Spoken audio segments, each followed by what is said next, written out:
കലോത്സവ നഗരിയിലെ ഊട്ടുപുര സജീവമായി. 4 കൂട്ടുകറികളും പായസവും അടങ്ങുന്ന ഊണാണ് ഉച്ചയ്ക്ക് സ്പെഷ്യൽ നൽകിയത്.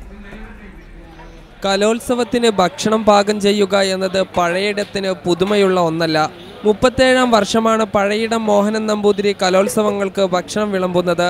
ഇന്നലെ രാവിലെ പാൽക്കാച്ചൽ ചടങ്ങോടെയാണ് ഊട്ടുപുര സജീവമായത്. പ്രാതലിന് ഉപ്പുമാവ്, ഇടിയപ്പം, പുട്ടും കടലയും ചപ്പാത്തി തുടങ്ങിയ വിഭവങ്ങളുണ്ടാവും. ഉച്ചയൂണിന് സാമ്പാർ, പുളിശ്ശേരി, അവിയൽ, തീയൽ, കൂട്ടുകറി, പച്ചടി, കിച്ചടി തുടങ്ങിയ വിഭവസമൃദ്ധമായ സദ്യയും ഉണ്ടാവും. സാധാരണ പതിവുള്ള പോലുള്ള ഐറ്റംസ് തന്നെയായിരിക്കും ഉണ്ടാവുക. പക്ഷേ വ്യത്യസ്തങ്ങളായ പായസം 7 ദിവസം കൊടുക്കുന്നുണ്ട്. പിന്നെ ആളുടെ എണ്ണത്തിൻ്റെ വ്യത്യാസം അനുസരിച്ചിട്ട് നമുക്ക് എന്തെങ്കിലും പ്രത്യേകമായിട്ട് ചെയ്യാൻ പറ്റിയാലേ ചെയ്യാമെന്ന് വിചാരിക്കുന്നു. രാവിലെ 11 മണിക്കും വൈകുന്നേരവും ചെറുകടിയും ചായയും ഉണ്ടാവും. വിക്ടോറിയ കോളേജ് ഗ്രൗണ്ടിലാണ് ഊട്ടുപുര സ്ഥിതി ചെയ്യുന്നത്. 3000-ഓളം ആളുകൾക്ക് ഒരുമിച്ചിരുന്ന് ഭക്ഷണം കഴിക്കുന്നതിനായുള്ള പന്തലും ഒരുക്കിയിട്ടുണ്ട്. 18 കൗണ്ടറുകളാണ് ഇതിൽ ഒരുക്കിയിരിക്കുന്നത്. 14,000-ഓളം ആളുകൾ ഓരോ സമയം പഴയിടത്തിൻ്റെയും സംഘത്തിൻ്റെയും പാചകകല ആസ്വദിക്കാനെത്തും.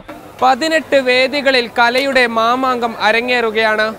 ഇവിടെ പാചകപ്പുരയിലാകട്ടെ പഴയിടത്തിൻ്റെ നേതൃത്വത്തിൽ രുചിയുടെ മാമാങ്കവും. ക്യാമറ പേഴ്സൺ ഷിജു ചിറ്റൂരിനോടൊപ്പം സാജിദ് അജ്മൽ, മീഡിയ 1, പാലക്കാട്.